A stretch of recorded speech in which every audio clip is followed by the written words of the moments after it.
wasn't all missed shots. It was a lack of presence, disposition, force, really at both ends. We weren't attacking the paint. Defensively, just was not enough resistance. And, we had big deficits, in Utah. We had big deficits in Portland. We had a huge deficit first quarter against the Clippers. And then, again today. So,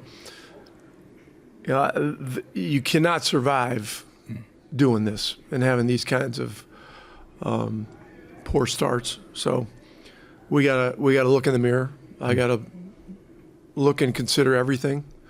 But we gotta be better at the beginning of the game, and we gotta go harder. We gotta fight harder.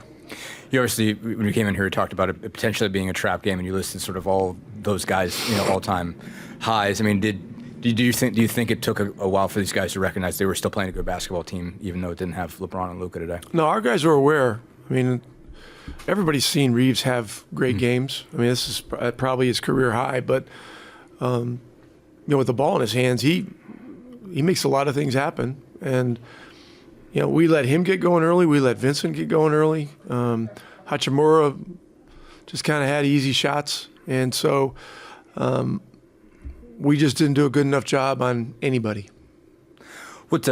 Obviously, they can throw a whole lot of length out there with Hachimura, with Finney Smith, with Vanderbilt, and they had those three guys out there together some of the times. I mean, how much of the struggle you guys had getting the ball in the paint had to do with that? I mean, obviously they were being physical with you, able to get a lot of free throws that way, getting the ball in there. But how much time to do with that length in there? They have a talented roster. It's not just LeBron and Luka. I mean, they got other guys that can play. They're big and they're physical, and we didn't play with enough determination to move it and get it in the paint at the offensive end, and then to take the paint away defensively.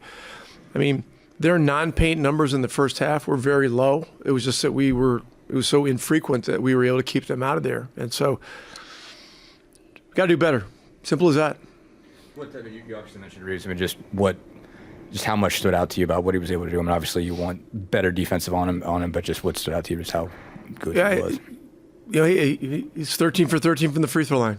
And that's part of his cleverness, his craftiness, is he has a knack for getting fouled, and he both got to the line and made his share of shots, and he was going to be the key guy today. We knew that coming in. We did some different things down the stretch. We blitzed them a few times, but they have other guys that can make plays. They banked in a three and during crunch time, and when you get this kind of energy going in the building, those kinds of things happen. So when you don't start well, you're always leaving too much to chance.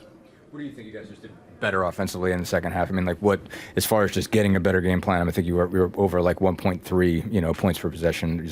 How did you guys kind of put together something that worked?